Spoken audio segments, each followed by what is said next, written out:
कभी कोई turning point होता है, कभी कोई आपने पहले तो आप आए, शुरू में पेशेंट आते नहीं है, जनरली ऐसा होता है, मेरे साथ भी ऐसा होता है। कोई भी डॉक्टर आता है तो वो सोचते हैं कि मैं प्राइवेट प्रैक्टिस करने जाऊंगा और वहाँ पे मरीज आना शुरू हो जाती है, तो उसमें जरूरी है कि माउथ पब्लिसिटी। तो आपको टर्निंग पॉइंट कहाँ से मिला? बिल्कुल, टर्निंग पॉइंट मेरे जीवन में भी आया था। कहीं से भी किसी कोई ना कोई रास्ता ईश्वर देता है, कोई ना कोई आपको एक ग्रैब करने की अपॉर्चुनिटी देता है। वो अगर आपने ईमानदारी से, सच्चाई से ग्रैब कर ली, तो वहीं से नए नए रास्ते ईश्वर अपने आप देता जाता है, खोलता जाता है और आपका जो एम है वो अचीव हो जाता है। मेरे साथ भी ऐसा हुआ था। जब मैंने प्रैक्टिस यहाँ स्टार्ट की थी, उस समय मैं एमडी की तैयारी कर रहा था। अच्छा, तो वो तो काफी टाइम टेकिंग होता है, तैयारी प्रिपरेशन ही सबसे ज्यादा प्रिपरेशन में कर रहा था। तो मैंने क्या किया था, क्योंकि अब सच्चाई मैं आपको बता देता हूँ, पिताजी सुनेंगे तो थोड़ा गुस्सा होंगे, बट फिर भी बता देता हूँ। मेरी पूरी प्लानिंग थी, अभी भी पिताजी को नहीं पता, पूरी प्लानिंग ये थी कि मुझे यहाँ प्रैक्टिस नहीं करना है। पिताजी का ये था कि नहीं, गरीबों की मदद करना। मेरा अलग प्लान था कि गरीबों की मदद करते हुए मुझे एक अच्छे सिटी में वो करना है। गरीबों के लिए मैंने सोच लिया था कि महीने में एक दिन आके पिताजी के ही क्लिनिक पे बैठ के, जो अपने जिन्होंने मेरी मदद किया था, नाविक लोग और ये सब की, वहाँ मैं इलाज करूंगा। उसके अलावा मैं जो है दिल्ली ही मतलब लंदन नहीं बल्कि दिल्ली आपने प्लान किया? हाँ, नहीं, वो इंडिया में ही सेवा करने का प्लान था। ठीक है, बट इंडिया में बड़ी जगह का प्लान था। बिल्कुल बिल्कुल। तो अब फादर ने बोला कि नहीं, तुम एमडी की तैयारी कर रहे हो, एमडी की तैयारी करो, साथ में प्रैक्टिस करो। तो यही मुगलसराय में स्मृति नर्सिंग होम नाम का एक हॉस्पिटल है, एलोपैथिक हॉस्पिटल। तो उसमें क्योंकि पिताजी के जान पहचान के हैं डॉक्टर साहब, मेरे बड़े भाई हैं डॉक्टर आर.बी. शरण जी, उन्हीं का हॉस्पिटल था। तो उन्होंने मुझे अपने ही हॉस्पिटल में एक चैम्बर दे दिया। मैंने कोई बोर्ड नहीं लगाया। बोर्ड क्यों नहीं लगाया कि मैं बंद ना जाऊं, पढ़ाई करता रहा, और 2-4 जो पेशेंट आए मैं देखता रहूं। तो इस क्रम में मरीजों का इंतजार करते करते मुझे 3 महीने बीत गए। 3 महीने तक एक भी मरीज डील कोई क्रैक नहीं। तो मैं खुश था वैसे पढ़ने को मिल रहा है। हाँ, पढ़ने को मिल रहा है। तो एक दिन क्या हुआ कि वही ईश्वर ने एक संकेत दिया, एक रास्ता दिया कि बेटा कहीं नहीं जाने दूंगा तुमको। अच्छा, मार्कंडे जी ने बोला कि जाने नहीं दूंगा, यही सेवा करना है। ठीक है।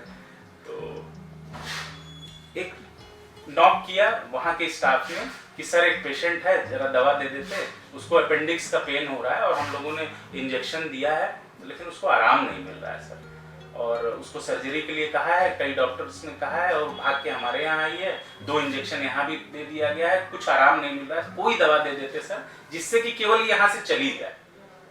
तो मैंने कहा अच्छा ठीक है, बुलाइए। पेशेंट आई तो मैं पूछा, 36-37 के आसपास एज रही होगी उनकी, और साथ में एक बुजुर्ग आदमी थे, शायद उनके पिताजी रहे होंगे। तो पेशेंट से मैंने कहा बहन जी बताइए क्या तकलीफ है। तो वो इतने कष्ट में थी, बिहार की पेशेंट थी, पेशेंट का नाम भी याद है मुझे, मोती झारी पेशेंट का नाम था, क्योंकि पहली पेशेंट थी वो, और ऐसी यादें जुड़ गई कि वो भूलेंगी नहीं। अब पेशेंट ने क्योंकि एक्सप्लेन नहीं कर पा रही थी ठीक से, फिर भी टूटे फूटे में कुछ सिम्टम्स बताए, क्योंकि पहले से मुझे ये पता चल चुका था कि अपेंडिसाइटिस है, तो उसमें कुछ सिम्टम्स होते हैं, जैसे राइट इलियक में पेन होता है, तो वो उससे लगा, लेकिन वो क्योंकि इतना तेज तीव्र पेन होता है कि वो एक्सप्लेन ठीक से नहीं कर पा रही थी कि पेन यहाँ, उसके एंजाइटी के आधार पे और कुछ सिम्टम्स जो मुझे सिम्टम्स नजर आए उसके हाव भाव से, उसके आधार पे मैंने दवा दी, गर्म पानी मंगवाया, और उसमें एक हमारे यहाँ बायोकेमिक मेडिसिन भी होती है, उसकी 10 टैबलेट, नॉर्मली 2-3 टैबलेट में काम हो जाता है, बट पेन इतना सीवियर था कि मैंने उसको 10 टैबलेट गर्म पानी में डाल के दिया, और एक टोटलिटी पे, जो क्विक टोटलिटी कीनोट प्रिस्क्राइबिंग पे एक टोटलिटी पे दवा मैंने निकाला था, वो एक डोज उसको पिला दिया। वो पिला के मैंने कहा बहन जी 1-8 घंटे में आपको आराम मिल जाएगा और आप जो है घर चले जाइए, और घर जाके, क्योंकि अपेंडिक्स है इसका ऑपरेशन ही कराना पड़ता है, ऑपरेशन आप करा दीजिएगा। तो कुछ सुना नहीं उसने, क्योंकि कष्ट में आदमी रहता है तो बात को थोड़ी समझ में नहीं आता। तो वो अपना चली गई। मैं भी अपना किताब मैंने उठाया, दोबारा पढ़ना शुरू कर दिया। आपको विश्वास नहीं होगा, 10 से 15 मिनट बीते होंगे, तेजी से दरवाजा खुला, मुझे थोड़ा, मैं घबरा गया कि अरे क्या हो गया पेशेंट को। हाँ भाई, 10-15 मिनट में इतना तेजी से अग्रेसिव उसमें आके, और आके वो पैर पे पड़ गई पेशेंट। मैंने बोला क्या हुआ, मतलब फिर मुझे जब पैर पड़ी तो समझ में आया कि इसको लग रहा है रिलीफ मिला है कुछ। मैंने बोले डॉक्टर साहब बहुत आराम मिल गया, बहुत आराम मिल गया।